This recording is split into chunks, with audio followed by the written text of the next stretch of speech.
Assalamualaikum warahmatullahi wabarakatuh. Bertemu lagi dengan aku Arif Isti Pramusinta, teman-teman sekalian di Pejuang Pendidik. Apa kabar teman-teman? Semoga teman-teman dalam keadaan sehat tanpa kurang suatu apapun. Teman-teman sekalian, hari ini saya akan dedikasikan sebuah konten khusus untuk teman-teman yang berjuang menjadi ASN, khususnya yaitu jalur melalui P3K.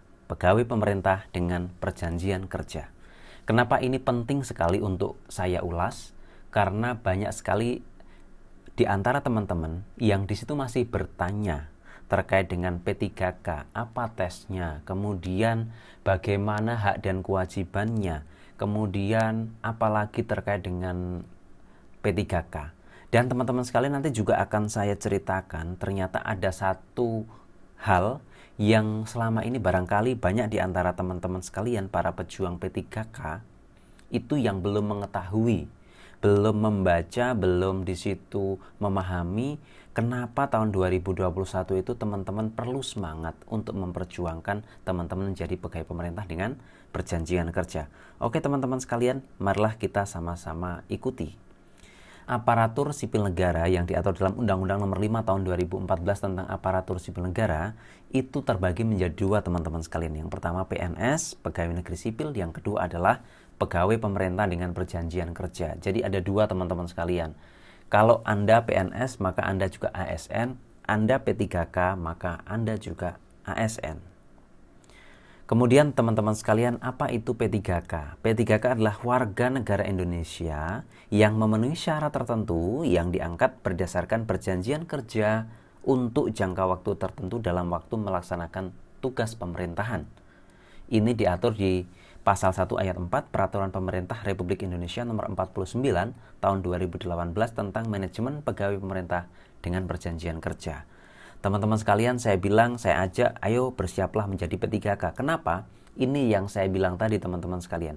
Bahwa di pasal 99 PP 49 tahun 2018 tentang manajemen P3K mengatur bahwa pegawai non-PNS yang saya highlight teman-teman sekalian, itu hanya diberikan kesempatan untuk tetap menjadi pegawai non-PNS paling lama 5 tahun sejak 2018.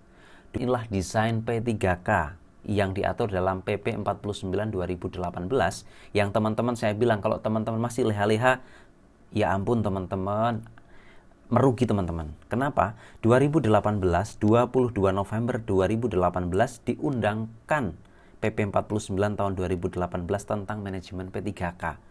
Kemudian tahun ini, tahun 2021 itu diadakan perekrutan besar-besaran P3K. Dan teman-teman sekalian, tadi ancamannya adalah teman-teman masih diberikan kesempatan sampai 2023 untuk tetap tidak menjadi P3K atau PNS. Kalau lewat dari itu, wassalamualaikum. Itu adalah bunyi pasal 99. 22 November 2023 adalah batas akhir pegawai non-PNS. Artinya, teman-teman kalau sekarang masih leha-leha, 2023 masih belum menjadi PNS atau P3K, maka teman-teman harus mencari pekerjaan yang lain. Nah, teman-teman sekalian, ini adalah tes P3K yang masih bertanya apa tesnya, kemudian apakah sama dengan PNS. Beda teman-teman sekalian, tesnya beda. Sesuai dengan Permen Pan RB nomor 28 dan 29 tahun 2021, tesnya itu ada 4. Yang pertama teman-teman sekalian, itu adalah kompetensi teknis. Kemudian yang kedua adalah kompetensi manajerial, yang ketiga adalah kompetensi sosial kultural. Kemudian teman-teman yang lolos 1, 2, 3 ini, maka di situ teman-teman berhak untuk mengikuti tes wawancara. Adapun kalau teman-teman di situ menjadi guru, saya doakan teman-teman jadi guru P3K, maka di situ menggunakan CAT-UNBK karena di bawah Kemendikbud.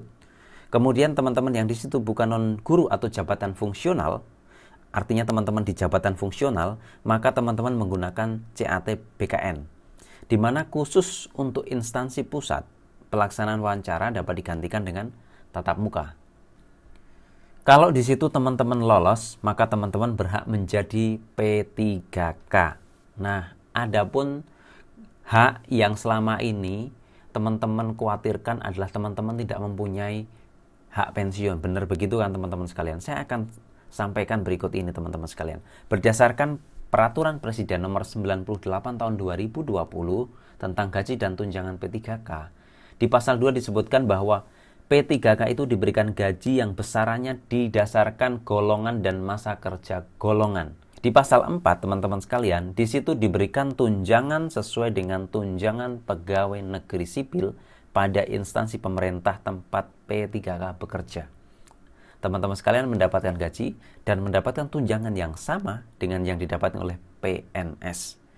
Nah, aturan tunjangan ini, teman-teman sekalian, itu diatur menjadi dua. Kenapa diatur menjadi dua? Untuk P3K yang di situ pemerintah pusat, maka teman-teman mengikuti yang pertama ini. Adapun teman-teman yang di situ mengikuti atau menjadi P3K di pemerintah daerah, maka teman-teman mengikuti Permendagri 6 2021.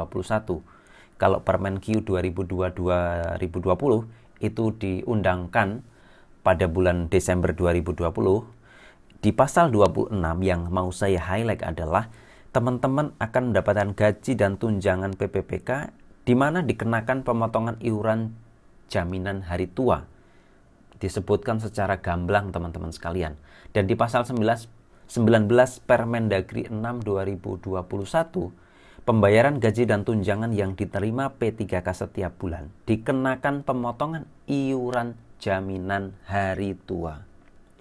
Dan kalau teman-teman menyimak berita dari bulan Desember, bulan Januari, Kepala BKN di situ sudah berkoordinasi dengan Taspen bagaimana mekanisme pemotongannya supaya teman-teman yang menjadi P3K ini juga berhak nanti mendapatkan jaminan hari tua. Dan saya yakin teman-teman sekalian yang DM saya, yang japri saya, itu lebih dari 90% khawatir terkait dengan jaminan hari tua.